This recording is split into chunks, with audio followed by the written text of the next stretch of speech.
Okay, we're ready to get started. Good afternoon and welcome back to KW Property Management Consulting's Community Association's Best Practices Monthly Webinar.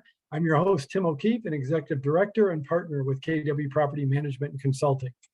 Well, by looking at the calendar, June is here, and that means summer officially starts next week, and that also means that hurricane season has arrived. Today, we have an expert panel that will help us prepare for this year's hurricane season. We are coming off the 2021 hurricane season, which was the third most active season of all time, only behind 2005, which we remember by Wilma, and 2020. Last year produced 21 named storms, with 7 of those storms resulting in hurricanes.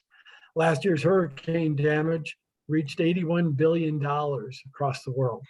Meteorologists are predicting another above average hurricane season for 2022.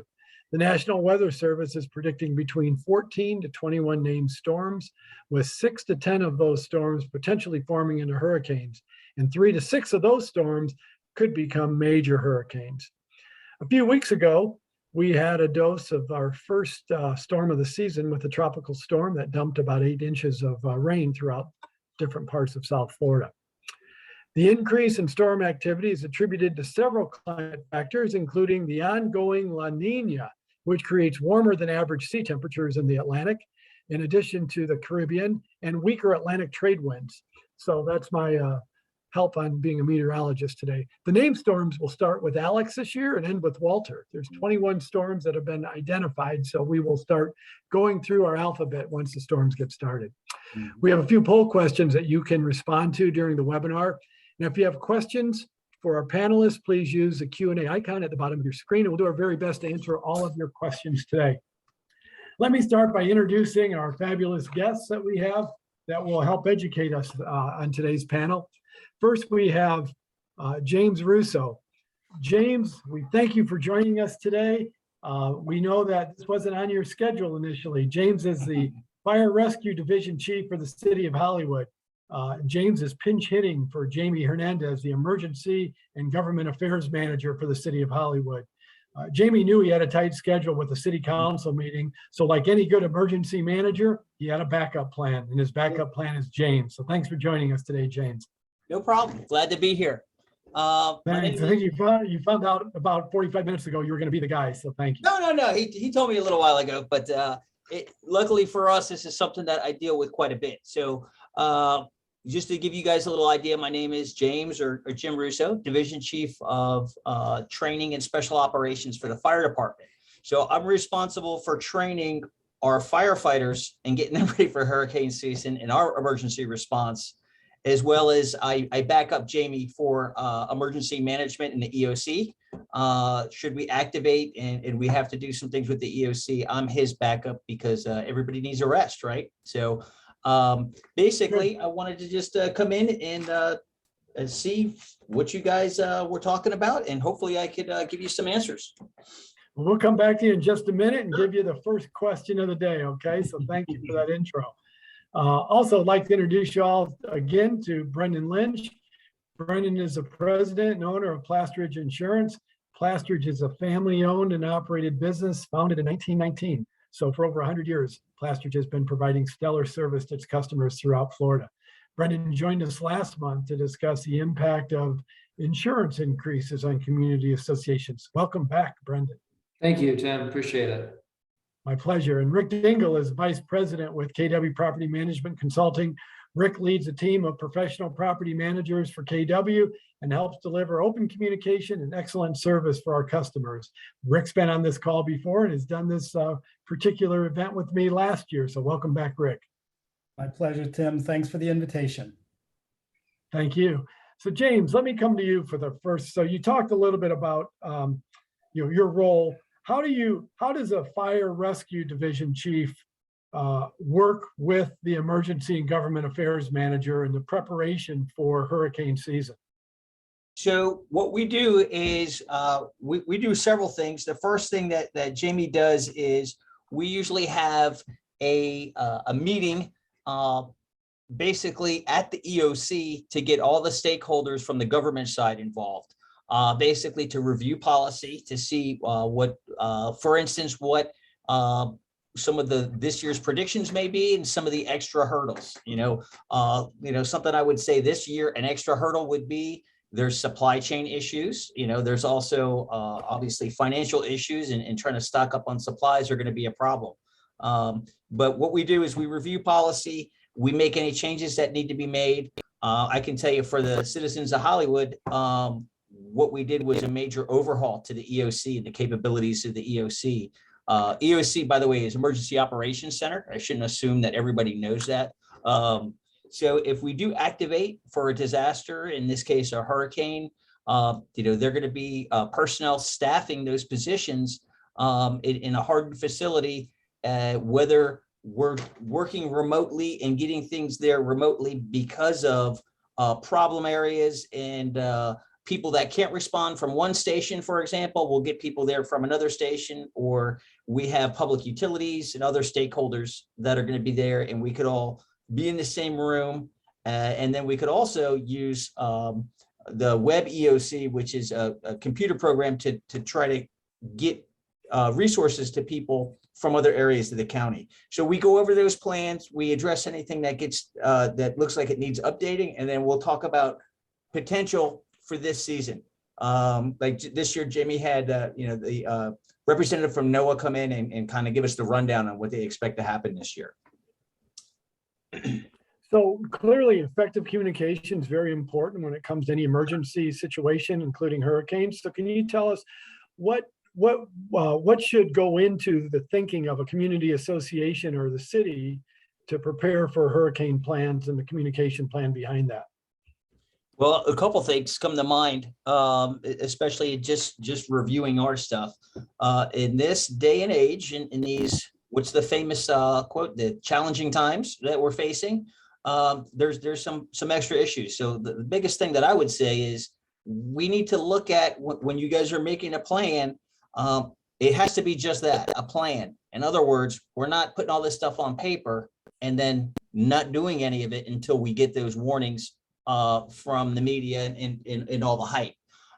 So what I usually break it down to, what you're going to do for the outside of your property, the inside of your property, the supplies, how you're going to harden the structure, how you're going to take care of yourself. And then we talk about life safety issues and potential hazards.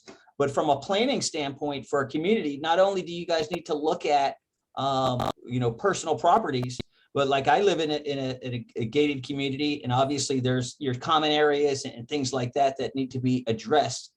Just like we would think no problem with our own house. Yeah, we got to get the furniture inside. We've got to trim the trees. We got to get rid of all these potential missiles. The same thing needs to be thought about in planning for the entire community. Some self-sustainment is definitely something you need to consider, because there could be delays based on what the weather conditions are, based on emergency response. And then, of course, electricity and potential of contaminated water. We need to make sure that we're including in our plans that we might have to be self-sufficient for a couple of days, even though the storm has passed.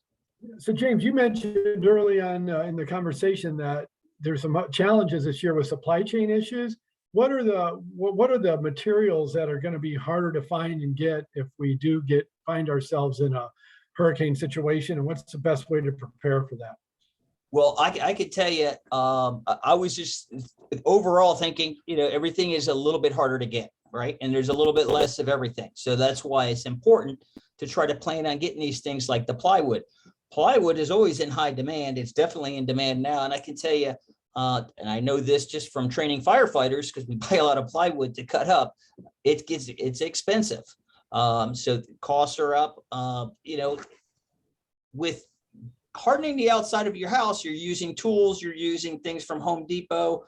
Make sure all that stuff is in order, how you're going to put your shutters on, tools, things like that. But everything's been a little bit tougher to get as far as with metals for shutters, delivery times, as far as, windows being ordered and put in time for hurricane season, things like that. I know we're a little late in the game for that, if that's not already done, but these are some of the challenges that I'm talking about. For my house, for instance, I probably waited 6 months to get 7 windows, just to get them. And by the time they got installed, so these timelines need to be thought about. And also the financial impact. I guess it would be on either the HOA or on your personal residence on what they're going to be spending just to be prepped for the hurricane. And if we are in a storm situation, what's the best way to keep up with the news during a storm? Well, personal preference on what you want to watch. I'm not going to go too close in there, but remember, all your recommendations need to be coming from the National Weather Service. That's going to be the most accurate information. So when you're watching 4, 7, 10, they're all going to be attached to the meteorologists are going to be giving you sound advice, and they're going to be following, these trackers that are going to be the most accurate.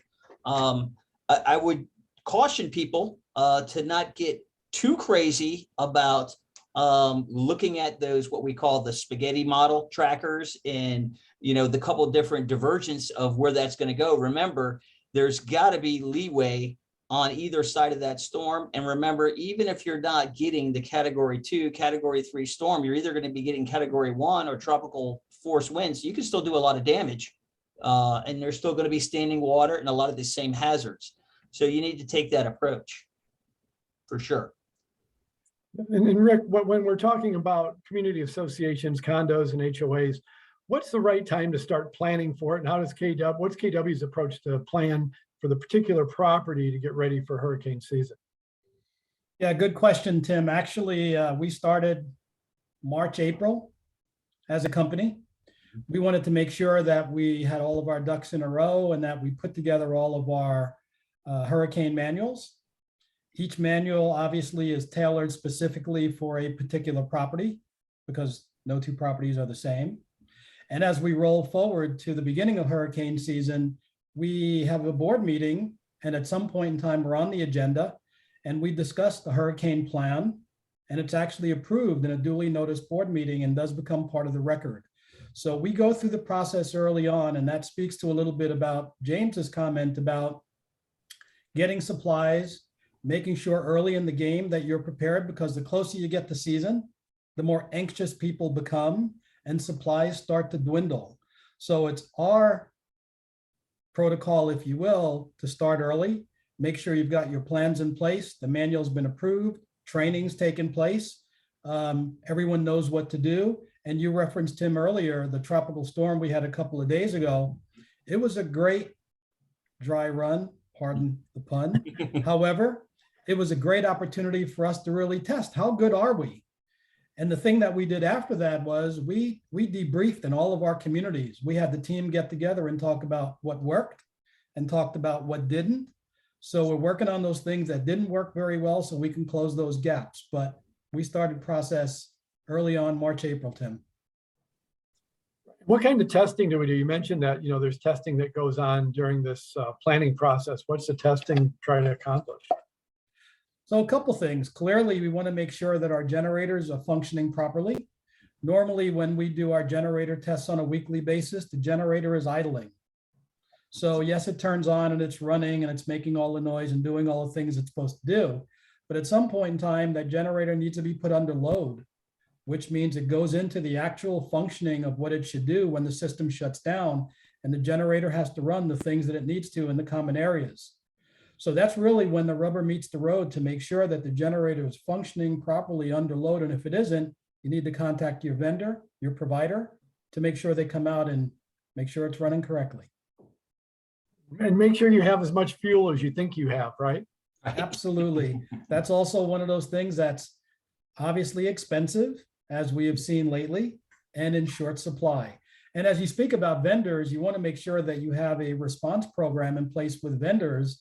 So you're sort of on the priority list, that if something does go wrong, they are going to come out and see you quickly, and you're not going to be on the bottom of the list. You may be on the top of the list. And this is the time to be a hero.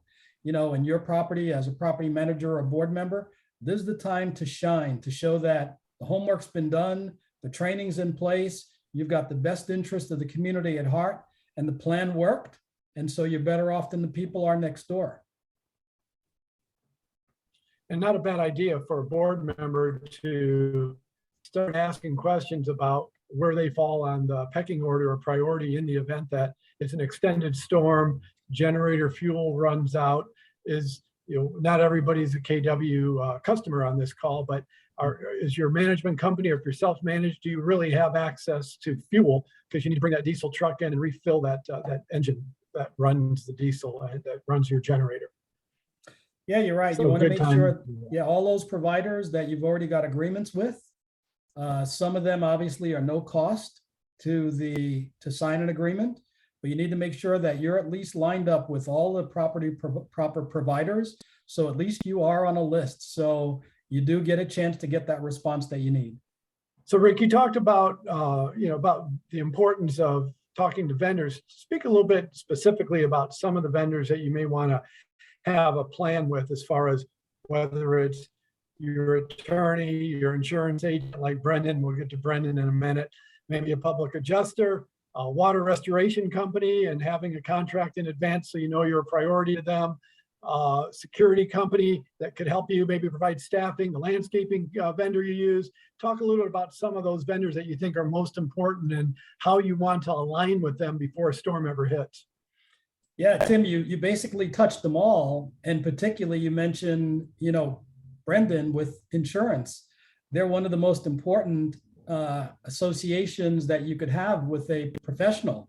You want to make sure that you've already contacted your insurance broker, that you've had a conversation with your broker to ensure you're properly covered, that there's no issues that you're going to be facing. That's a vendor that you want to have really close. Yes, you also want to have a water restoration company close by as well to come in and mitigate some particular issues that may take place with flooding. A roofing contractor is a great vendor to have close by because, there could be roof leaks and those kinds of things. Plumbers is another one in case a pipe happens to break. And yes, the water restoration group can clean it up, but the plumber is going to stop the leak.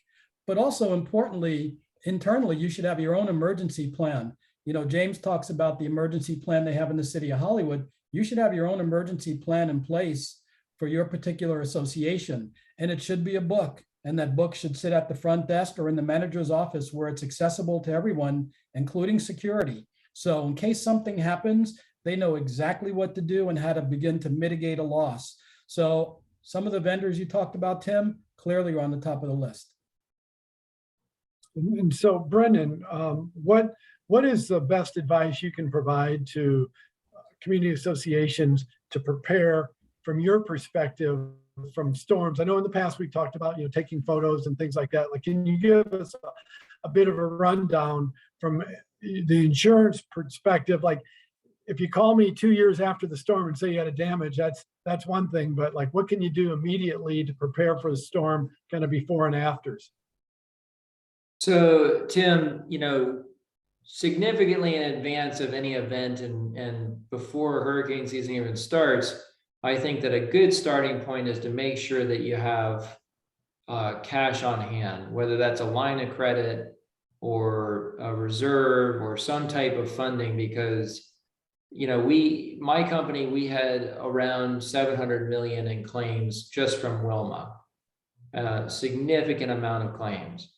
And I witnessed buildings that were able to secure contracts with roofing companies the first pass when the roofers, you have to understand there's going to be way more work than the roofers can get to. And you have to be in a position to put money down on a contract to have that roof replaced. And the buildings that weren't in a position, the buildings that were relying on assessments to fund that, they went to the back of a long line that could take years before they saw a new roof. So really, way in advance, what needs to be done is just make sure your association is in a position to write a pretty big check, because assessments take time, insurance proceeds take time. A line of credit is always a good solution. Reserves are a good solution. Just having the resources. So that's just being ready to line up the people to do the work and get contracts in place. In terms of it, as a storm approaches, one of the things that we always stress is document, take photos, videos. Everybody's walking around with a supercomputer in their pocket. Take as many pictures and videos around the property, document common areas. You can always delete the videos at the end of hurricane season and do it again, but it's great to have that documentation. It's not so much that the insurance company is going to say, we don't believe you. We don't believe that you had, 19 chairs in this room or whatever. It's just so that you are able to show, look, here's what it looked like before, and now this is what happened. So that's really important. Another thing is to fully understand the way the policy responds, the deductible, what's covered, what's not covered.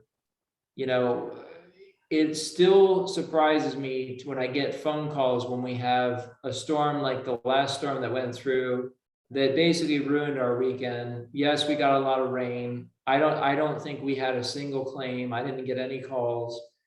But sometimes we'll get storms like that and I'll get a call and it'll say, my palm tree fell over. And, I'm like, well, your landscaping isn't covered by insurance. Sometimes there's a small amount, but it's subject to a huge deductible.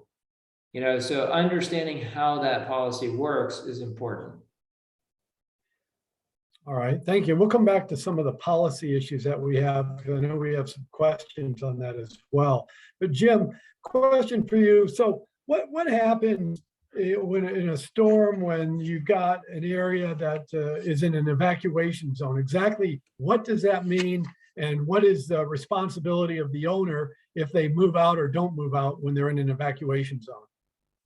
Right. Well, that will depend on the storm, first of all, where that evacuation zone is.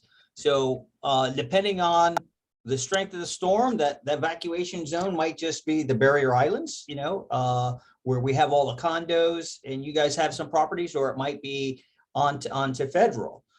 Remember that if you're being evacuated, it's a life safety issue. That's why the evacuations are taking place, especially on the beach where we have a lot of condos and we have some issues there with having a lot of people in the areas, but it's still the owner's responsibility to secure their property.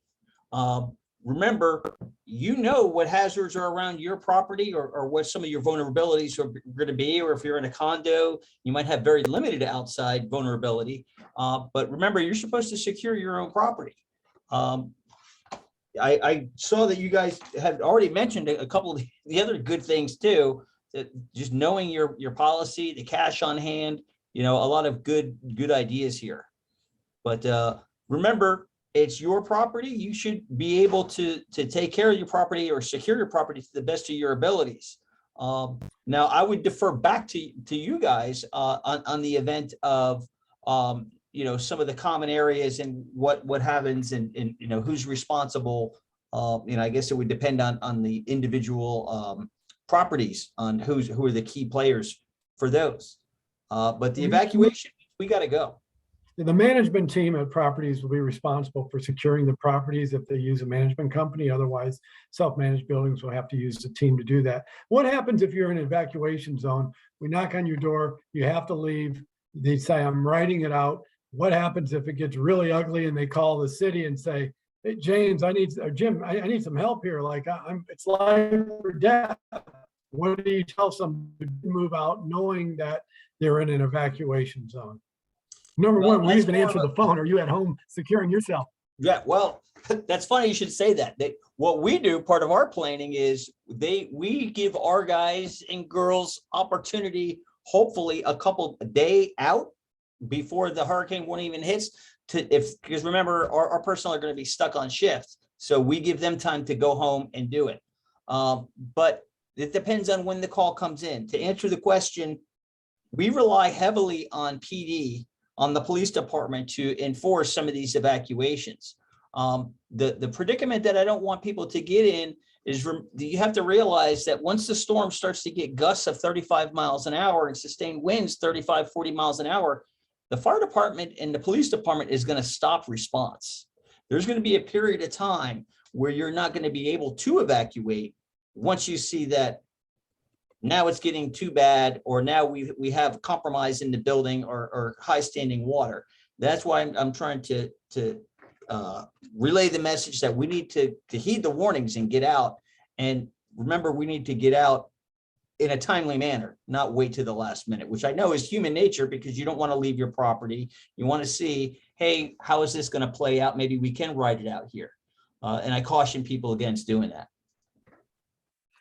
Good advice. Good advice. Better safe than sorry, right? You don't want to Absolutely. find out too Absolutely. late that, well, that was probably a bad idea to stay. Correct, because you might be in a situation where, number one, we can't respond. In our last major storms, we had a situation where we've had even house fires that we had delayed responses to for maybe 20 minutes because the winds were too severe.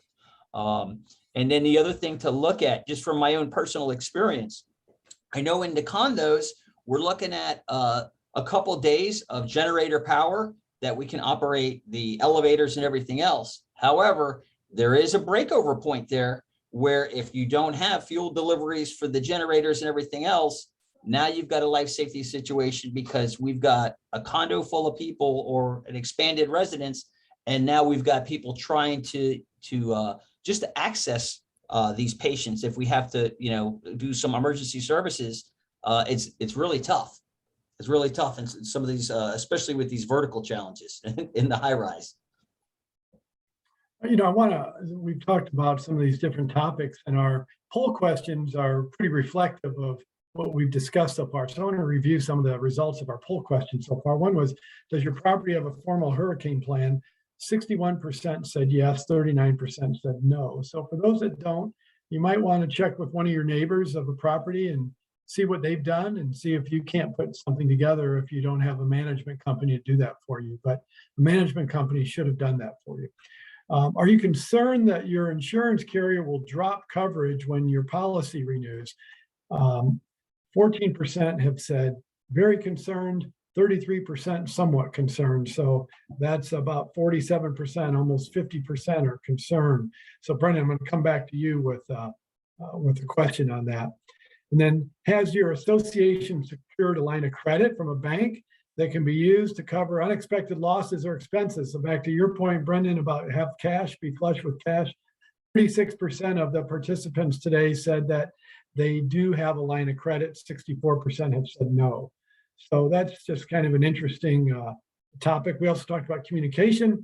We asked what methods of communication the different participants today use. 42% use text, 83% use e-blast, 14% use telephone messaging, and 14% use no messaging at all. 14% use methods. You can answer more than one time. That's why it doesn't add up to 100%. But it gives you a general idea that communication, for the most part, people do try to communicate within their communities if there are issues going on. So Brendan, I want to ask you the question around insurance, because I read an article this week that another insurance company in Florida has failed. They failed to get adequate reinsurance for the hurricane season, so they're trying to push some of the different policies off on some other carriers that they can't cover themselves. So also, I saw that 11 companies have stopped writing new business in Florida since January, and 6 companies have actually become insolvent. So there seems to be a concern out there about the sustainability of insurance carriers providing adequate coverage. So can you talk a little bit about what's causing insurance carriers to drop out of the Florida market, and exactly how big of a problem this is becoming? Okay, thanks, Tim. So we really need to, there's been just a tremendous amount of media around our insurance market, because it's the worst I've seen in 23 years as a licensed agent.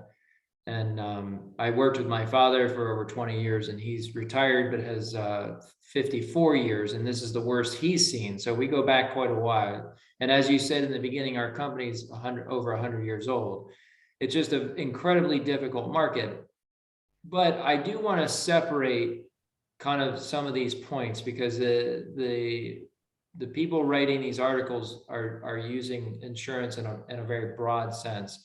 The markets, the companies that have failed, and there's been actually closer to 9 over the last 2 years that are literally out of business, insolvent, gone. Those companies primarily focused on homeowners. So they might write the unit owner's policy, they might write a single family home. They weren't the company writing the whole building, the association. The companies that write the whole building, those companies, well, many of them have stopped writing in Florida completely. Those companies are generally very well rated, very large companies that don't necessarily go insolvent very often, if at all. So I don't want the association to think that that's not the problem. The problem is that many of them have stopped writing.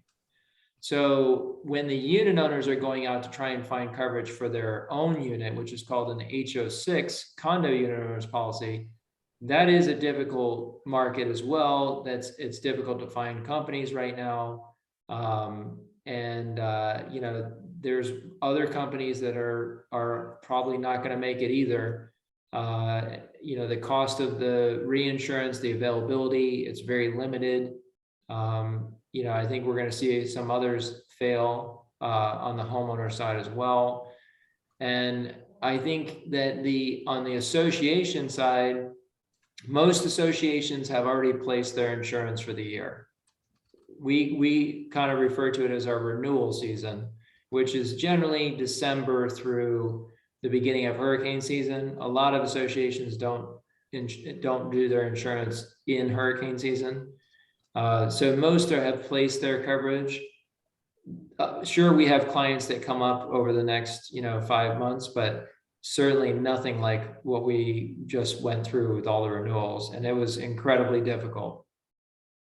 So Brendan, what can a board do to prevent losing coverage? Is there certain tricks of the trade that you'd recommend to make sure that wise decisions are being made so that you don't lose coverage?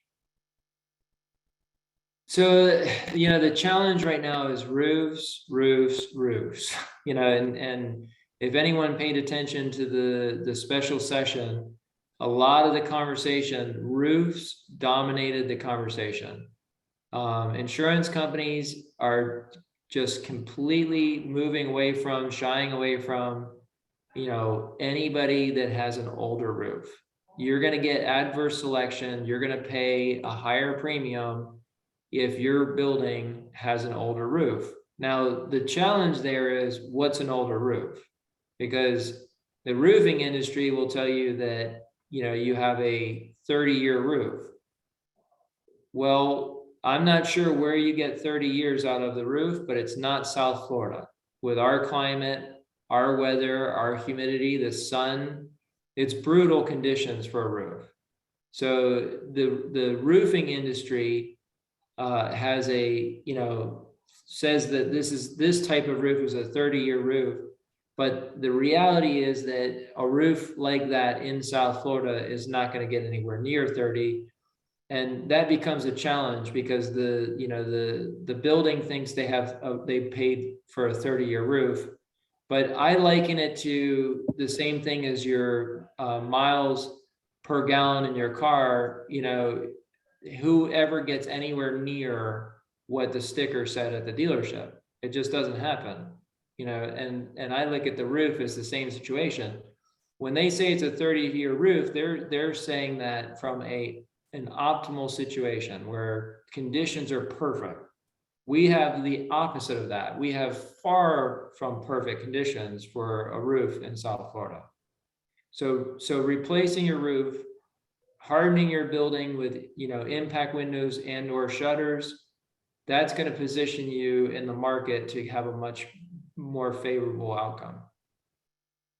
Can you also talk a little bit about Citizens Insurance? We always hear that as like the insurance carrier of last resort. So what exactly is Citizens, and how prevalent is Citizens become? Because it was, I know 10 years ago, Citizens started purging a lot of the policies, and it seems like they're coming back their way and they're starting to accumulate more and more policies. So who's responsible for that? So Citizens by statute is the market of last resort. It's a residual market. So if you're not able to find coverage in the private market or a normal market, then Citizens is available to you. Citizens went from a peak of around 1.6 million policyholders. That was around 2012. And during the what we call a soft market, when the insurance industry is healthy, Citizens went down to around 450,000 at the end of 2019. The last number I saw was that Citizens is around 900,000, just under 900,000. So from the end of 2019 to today, it's almost double. So when you see that kind of inflow of policyholders into Citizens, no one goes to Citizens because the premiums are favorable and the coverage is good. That's not the case. They're going there because their agent, working with their agent, they weren't able to find a better solution. So the goal as agents, we're conditioned to try and stay out of Citizens, but in this market, it's not always possible. So Darren is asking a question about your roof comment. He said, if we just did a 30-year roof, what would you think the insurance company will assign as far as its useful life? Before you answer that, I'll set this up, which is, Darren, hopefully your property is getting a reserve study, because reserve studies are a good way to bring in an engineering firm to look at all your assets and determine the useful life based on the current condition of that asset. And that has a lot to do with the way it's being maintained. So Brendan, back to you with, if you just put on a brand new roof, how much useful life do you think an insurance carrier would assign to that? So it obviously depends on the type of roof. You know, a flat roof, you know, high-rise flat roof is going to generally, you know, it's around 15 to 20 years max. You know, depending on shingle roofs is similar. Concrete tile roofs, can generally get a little bit more. But the magic number that really the industry seems to be hung up on is they generally don't want roofs over 15 years old. Okay. And Rick, how does the KW team help with the assessment of insurance renewals on an annual basis to make sure that the property is properly protected through these storm seasons? Well, Tim, many boards obviously will want to do their due diligence, particularly in this environment. So boards will direct the property manager or management company to go out and get competitive bids. That means possibly an agent of record letter may need to be signed by the board, which will open up the markets to other agents. But everyone wants to do their due diligence. They don't want to be asked by residents, did you guys get the best rate? Did you guys get the best coverage? Did you guys get the best deductible? Are we properly covered? If there is a change in code because you're in an older building, do you have law and ordinance coverage in case code has changed? So when those questions come up from membership to board members direct the property managers to go out there and comb the market and see if they can get better rates, particularly to what Brendan mentioned. The cost now for property insurance out there in the market. I saw one the other day on a property that's had some issues. The price is going to be upwards of 200 or 300% higher. And they're paying about $417,000 a year for their property coverage. So think about that. They could be paying up to $1.2 million for their property coverage. So clearly there is a need to go out and look in the market and see if there's anything else available. But unfortunately, to Brendan's point, a lot of the carriers are leaving the state. Brendan, you want to comment? If I can, Tim, if I can also just to comment, Rick, and the reality is that the agents, all of us go to the same marketplace. So that's the challenge, right? Like your comment about the companies leaving, it's the limited number of companies still writing in Florida that's causing these price increases. So it's a big challenge. I received many calls from frustrated board members inviting me to bid on the insurance. And, you know, my honest response to them is, hey, I'm going to the same exact pool of companies that your current agent has already gone to. And, you know, unless I see something that the other agent missed or didn't do well or didn't do right, there's really nothing I can do. This is just unfortunate that this is a bad cycle. So thanks. Yeah, that's a fair point. Very fair point. Jim, I have a question for you about shelters. So what, you know, if someone doesn't have a place to go, they're in an evacuation zone, how do you find a potential place to shelter within a city? So that's also something that is run in conjunction with Broward County. So Broward County on their website, and then we'll put it on our website on which shelters are going to be opening. And there should also be some numbers to call. I don't have the number handy with me, but I'll make sure that we get that so we can put it up on the chat. But it'll depend on the storm strength and locations on where they think it's going to, the probability of the effects are going to be determined what shelters are going to open up. So again, with the shelters, a couple things to think about are some of them will accept pets of a certain size, but most of them will not. So make sure that the residents are thinking about that as well. Think about your pets and, other family members and any kind of limited ability or limited access, special needs, because those are all things that are probably going to be handled, but they're going to be handled where you might have to go to a specific shelter. So a good rule of thumb is leave your husband at home, but take your pet to the shelter. There you go. Especially if you're in the evac zone, right? Right. Okay, good. And that's typically most of the counties work the same as far as shelters go. They produce a list of. Right. So remember that it has to be fluid, just because, as the cone, you could say, narrows or gets closer, and we look at what areas are going to be impacted the most, that's going to determine where they're going to put their resources to open up these shelters.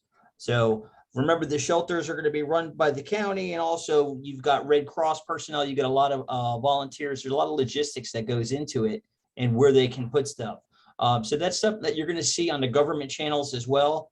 You'll see it on the news channels, but I just wanted to get another number for everyone, just so you can say, okay, look, here's another access, another way to find out what is open and what's not open. Great, thank you.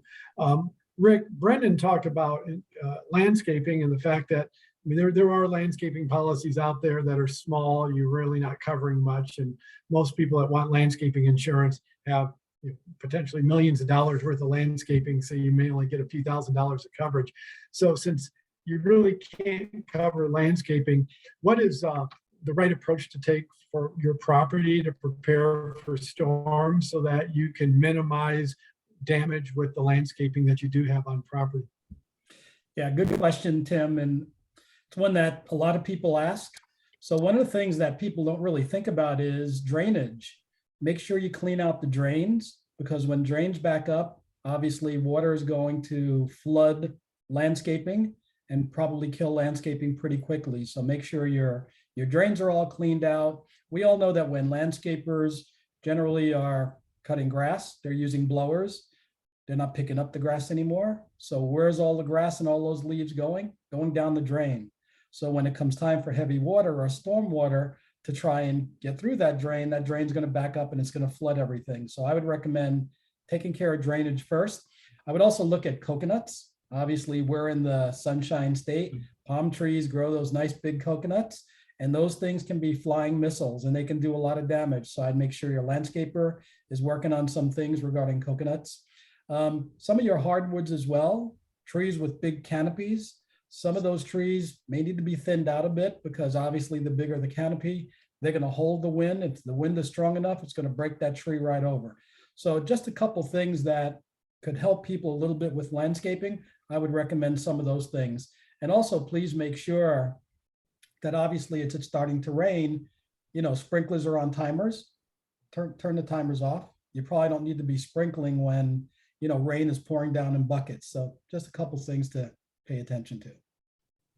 Tim, I would just add one thing also. If you're redoing your landscaping or a newer project, I would ask the landscape designers, or if you're doing a redesign, to favor trees that do well in storms. I mean, you drive down the road, and I'm from here. I'm a native, third generation, and you see these trees that are turned over and these massive amount of damage that they do. And my thought right away is, why did they ever plant that tree in Florida?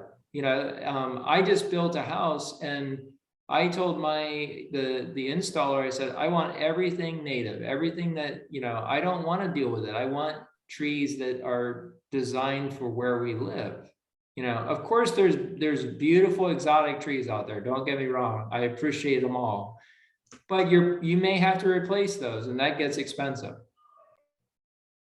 Well, and that's a good point, because what we see oftentimes, properties that align the beach, there's a lot of plants that get put in that aren't really conducive to the weather that goes through the beach and the wind. And we end up replacing a lot of plants, and they never understand why these plants look sparse and get tattered leaves. It's because you're putting the wrong stuff in. That's the reason why. So find the right plant for the climate that you're in. So that's also pretty important. So Brendan, can you talk a little bit about, if you do, let's say there's a storm, let's say you do have damage, tell us about what role you play. What's the role of your insurance broker? What's the role of a public adjuster? How do you reach out to these folks, your vendors, and start to engage them to help you put things back together? I really appreciate this question and the opportunity to answer it, because I really feel like there's some clients out there, some associations that think that I'm going to show up with a chainsaw. That's as much as I love that type of work in my own yard. The reality is that the insurance is there to put you back and make you whole. Okay. We talked about this earlier, having those strong relationships with the vendors, the ones that you can rely on. This is where I always say, sometimes jumping from one vendor to another to save a few dollars after a 10-year relationship isn't worth it. If they've treated you well and the price is fair, the new guy might be a few dollars cheaper, but is a 10-year relationship with somebody that you can rely on that has already demonstrated value worth saving a few dollars when you need to pick up the phone and that same vendor has 25 people calling them at the same time? If you have a 10-year relationship and you've worked well together, they're gonna help you out. I really see value in that. So the insurance is there. Obviously, it takes time to process a claim, but it's there to obviously provide the money to make you whole. Now that takes time. That's why the line of credit's important to secure the contracts. Now, my position has always been, and my company's position has always been, that public adjusters, they serve a place in the industry. My opinion is that you should give the insurance company the opportunity to do the right thing and handle the claim. If they fall short or they take longer than you'd hoped, you can always hire a public adjuster to help try and resolve that claim. When you start off in the process very early at the initial stage of the claim and you hire a public adjuster, it becomes a confrontational claim. You're likely going to have a much more difficult claim and take a much longer time period to resolve. That's been my personal experience. In terms of whether you hire a public adjuster or you hire an attorney, it's kind of a gray area. It really depends on the circumstance of the actual claim. sometimes you hire a public adjuster and then the public adjuster will engage an attorney. So should you have just gone to the attorney?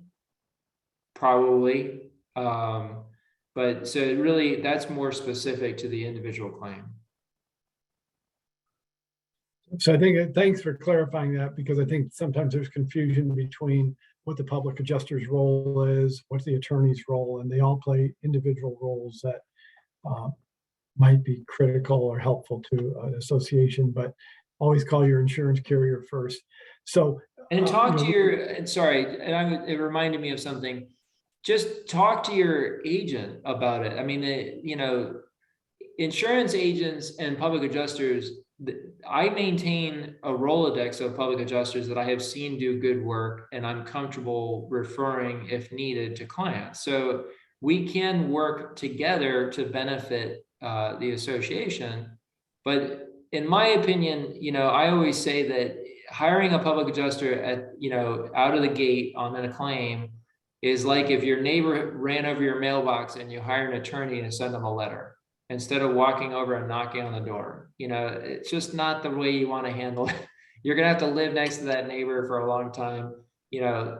Let the insurance company, try to, manage the claim. If they fall short, then you can bring in somebody to kind of push it along.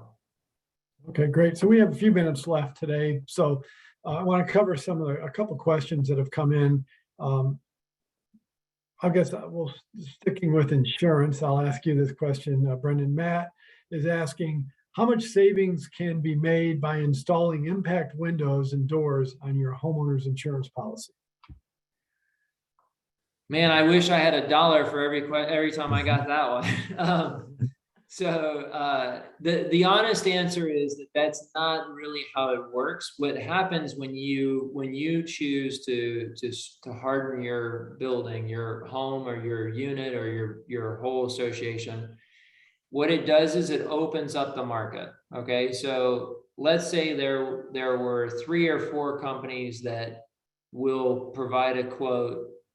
If you have, regular windows or a mix of some impact and shuttered, but not all shuttered or impact, maybe that number goes to, 9 or 10 that would write. So you have a broader market. You have companies that will now look at you that wouldn't look at you before, which means that you're probably going to get a much better price. There isn't really a published percentage. I can't say you're going to save 20% or 30% because that's not really how it works. It's just you have a market with companies that won't even consider quoting if you don't have the opening, what we call opening protection, shutters or impact windows. I will tell you that the savings is not going to pay for the cost to put all new windows in your buildings. Not in the first year. It takes a while to hit that break-even point. Great, thank you. Rick, for you, Steve is asking, what happens with the security company in a gated community when an evacuation order is given? Good question. So going back to James's comment, when an evacuation order is given, everyone needs to leave. Security companies that I have worked with, they make individual decisions. Some will say our guards will stay. Some will say our guards are going. So I think it's really up to the individual security company. And I would recommend whoever asked that question, get with your security provider and ask them what will take place if an evacuation order is provided. So what happens, Rick, if it's an evacuation order and somebody comes and says, or even if it's not an evacuation order, but there's protocol for sending home the management team. And what if they say, we really want somebody to stay? How does that process typically play out? And are there extra forms that need to be signed in the case that something bad happens to the property? Yeah, Tim. So from an employer standpoint, if our associates are asked to leave, based on our protocols, we want the associates to leave. The most important thing is their health and safety.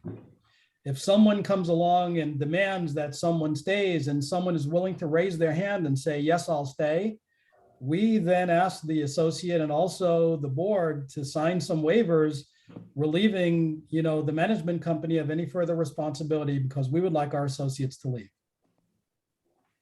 And then there are cases where the associates believe that that building provides better protection for them than if they were to go home to their apartment. So they would just assume stay on the property. So it's not an unrealistic request if that's something somebody wants. And I'd say more cases than not, somebody from the staff will raise their hand and say, sure, I'll stay because one, they're going to get paid and they'll get paid for it.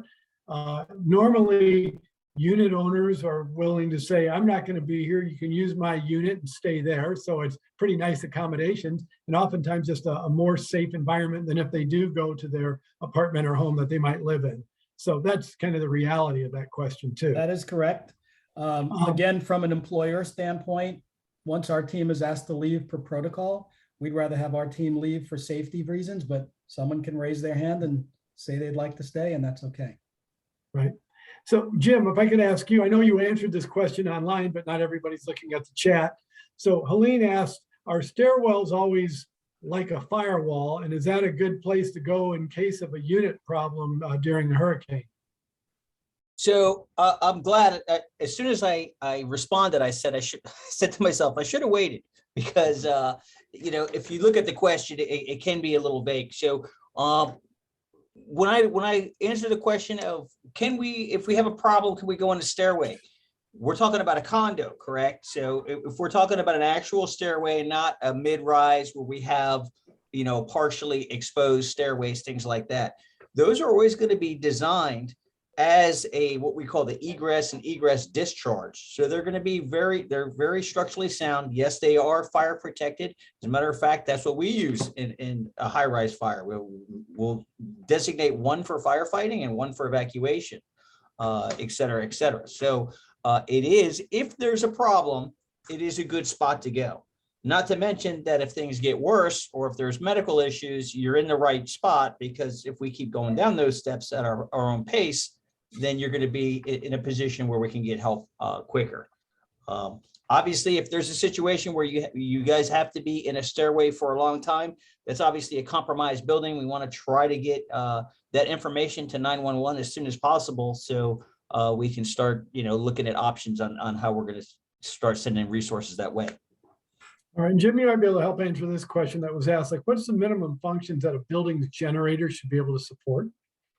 That's more of a code question. So I don't want to speak out of turn, but I can tell you that there are exit lighting guidelines.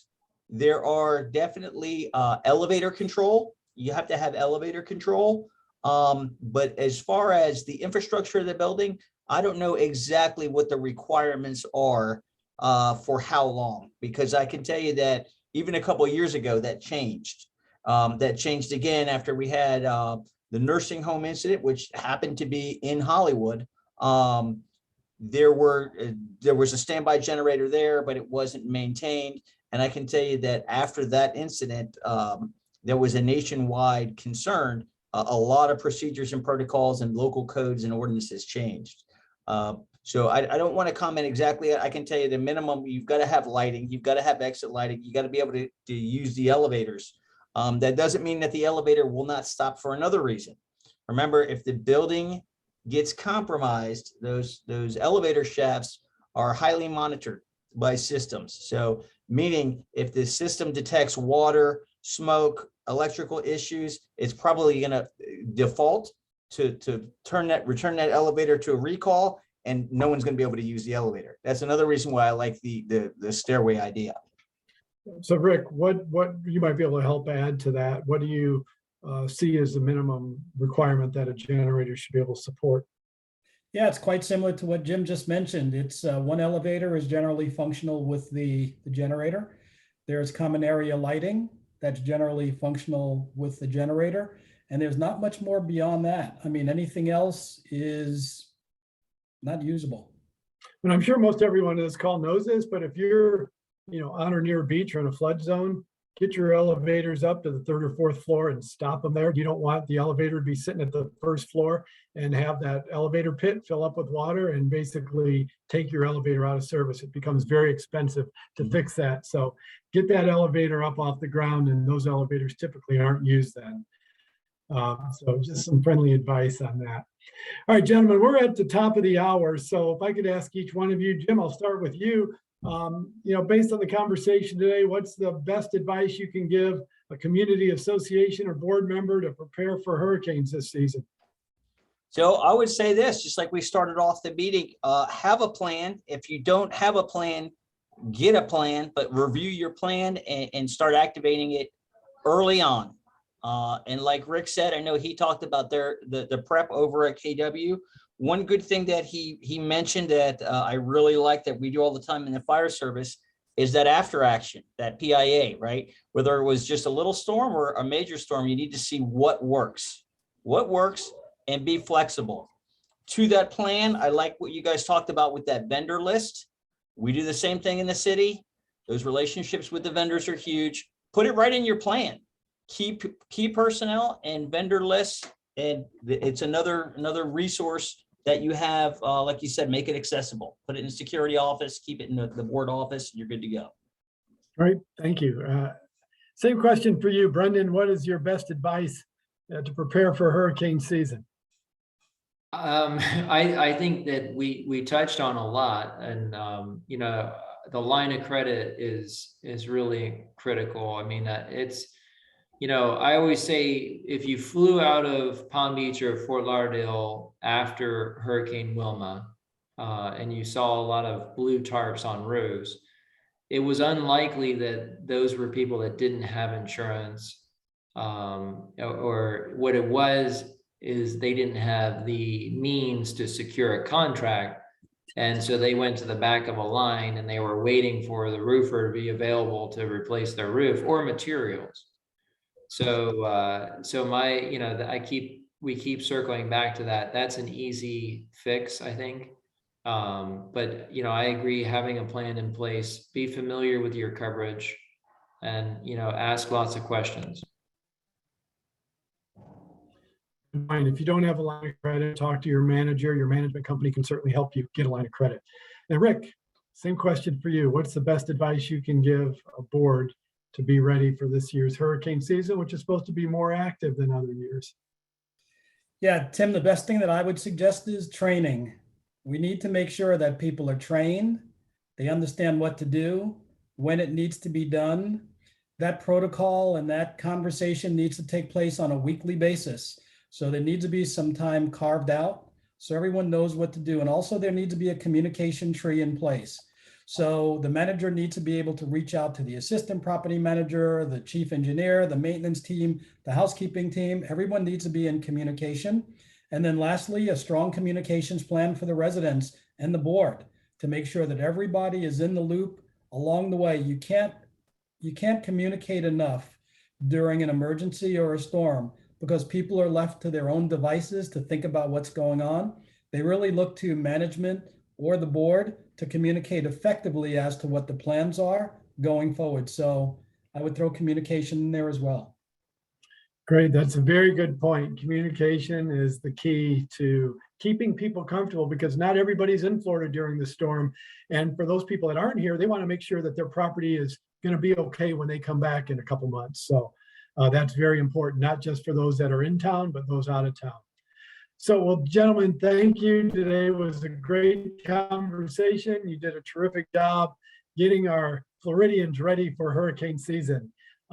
One big takeaway for me is to get your supplies now. Don't wait for the shortage to happen and then supply chain to be interrupted where you can't get your supplies. Jim told us up front, supply chain is tough. If you need supplies, do it now.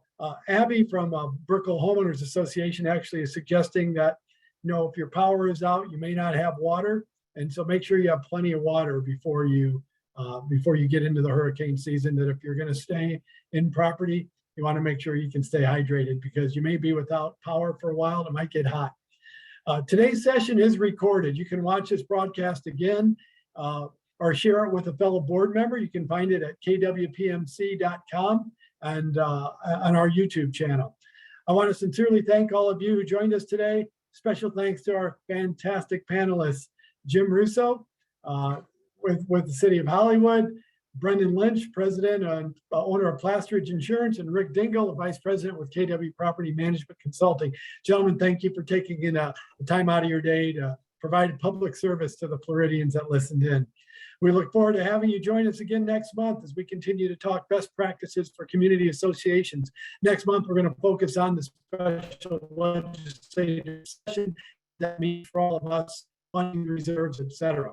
From all of us at KW Property Management Consulting, please be kind to your neighbors and stay healthy. Thank you all very much. Have a great rest of your day. Bye now. Thank you, Tim.